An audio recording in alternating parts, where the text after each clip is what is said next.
We are so pressured by our North American culture on growth. Investors want us to grow. The Chamber of Commerce wants us to grow. Our friends and family want us to grow because it means success. Another way is to consider growth in non-traditional ways.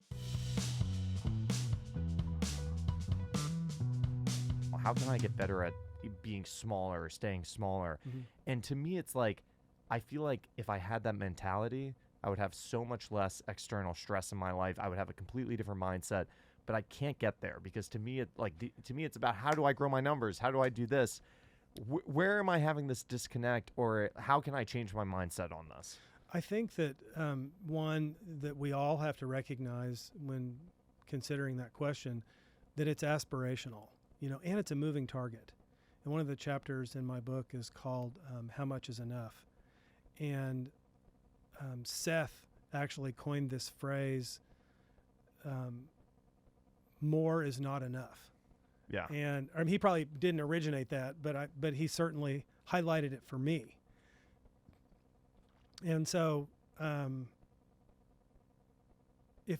if we can take those parts of our lives and ask that question, just even asking the question, even if we can't come up with the answer, how much is enough? I mean, how many Instagram followers do you need? Yeah.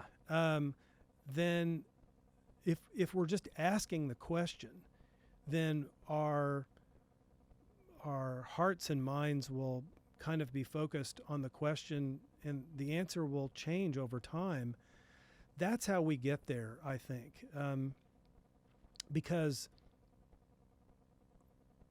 how much is enough for me right now is different than how much was enough for me when I was 44, And so that's how I do it. And I don't beat myself up because the number or the thing changes, how much is enough? What is sufficient? We are so pressured by our North American culture on growth that we are, investors want us to grow. The Chamber of Commerce wants us to grow. Our friends and family want us to grow because it means success.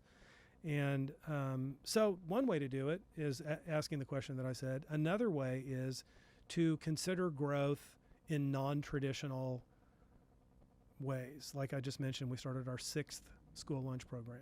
How many lunches? I know the number, but how many lunches have you served? I mean, it's over a million. It's And over we stopped a million. counting. Yeah, yeah. We stopped counting at that. And this is with 20 people. Yeah. And we started a foundation 5 years ago. So what was a project, which was called Chocolate University, to engage the kids of our neighborhood and all that stuff. And then to have this community development work in Tanzania and the Philippines. It was just a project. And we ultimately needed to put it into a 501c3 nonprofit because people were donating money to help us do these things. We opened a preschool that we built in Tanzania in January of 2020. I didn't pay for that. A donor in Washington, D.C., a husband and wife, just amazing people, wrote us a check for a preschool. $85,000 built a preschool in Tanzania. Yeah. That wouldn't get you a few parking spaces in the right, United States. Right.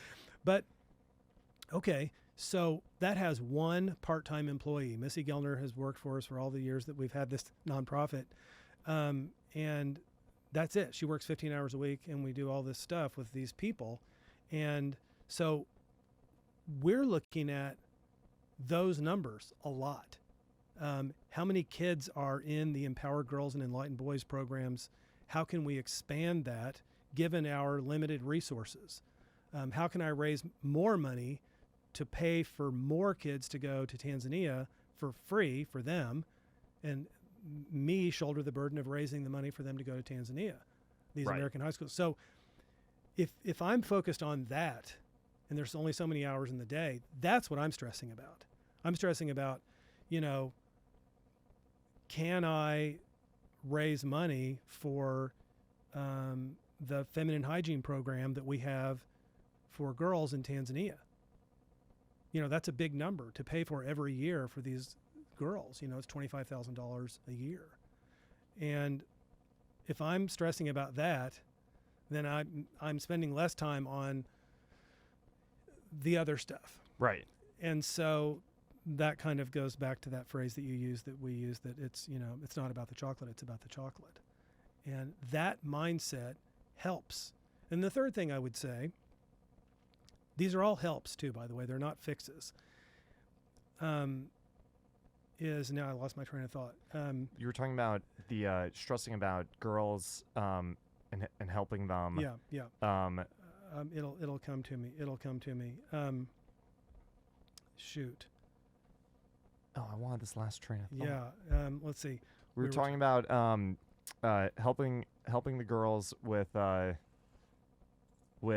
you're stressed about that. Oh, yes. Yeah. Okay, great. All right. And the third thing is if you can develop a practice, an almost daily discipline or weekly discipline that is reminding you of why you started this business in the first place, why you became a journalist and a podcaster and, doing this that we're doing now, then that practice will help tether you to that original reason of why you're doing it to begin with. And what happens for all of us is we start this thing, we want it to grow, and we pour all of our efforts and energy into growing the thing, and maybe it does grow. But over time, we lose connection with why we started it and what fills us up. And some kinds of practices that we intentionally deploy can really remind us. And that's something I try to do.